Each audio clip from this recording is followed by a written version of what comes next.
Ulug'lardan qaysi mazhabdasiz deb so'rasalar, otamni mazhabidaman debdilar. Men Imom Azam Hanafiy mazhabidaman desalar bo'ladi.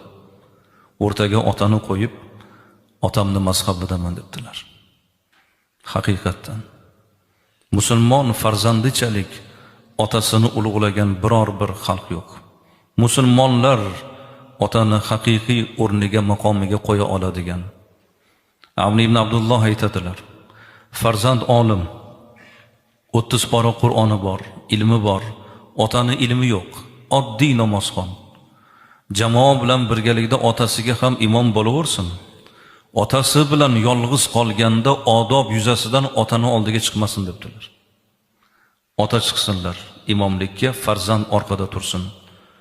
O'sha qori yigit olim bo'lsa-da, shayx bo'lsa ham ilm yo'q, otani orqasiga ergashsa odobga to'g'ri keladi debdilar. 30 pora Qur'oni bilan otani oldiga chiqa olmagandan keyin ota oddiy odam bo'ladi. Ba'zi bir yigitlar aytadi-yu, ota-onam oddiy odamlar. O'zim o'qib, intilib, harakat qilib, qoqilib, surilib shu darajaga erishdim deb.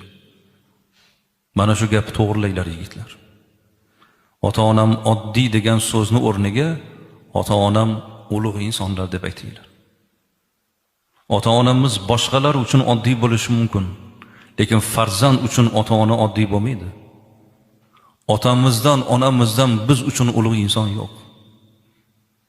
Kim bo'lishidan qat'iy nazar, oddiy bir dehqon bo'lsa ham, siz olimu, shayxu, murattab qori bo'lasizmi? Otamizni oldida biz ham hech kim emasmiz. Masalan, meni hozir shu yerga tepaga chiqarib qo'ydinglar. Sizlarga va'z aytyapman. Bir katta masjidni imomiman. Hammanglar menga qarab turibsizlar, suhbatimni eshityapsizlar. Sizlarni oldinglarda hurmatim bo'lishi mumkin.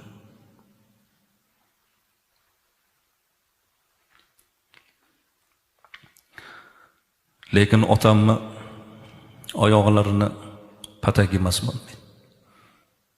Farzand shunday deb bilish kerak. Ota oyog'ini patagiga ham to'g'ri kelmaydi farzand. O'zini shunday kamtar tutish kerak.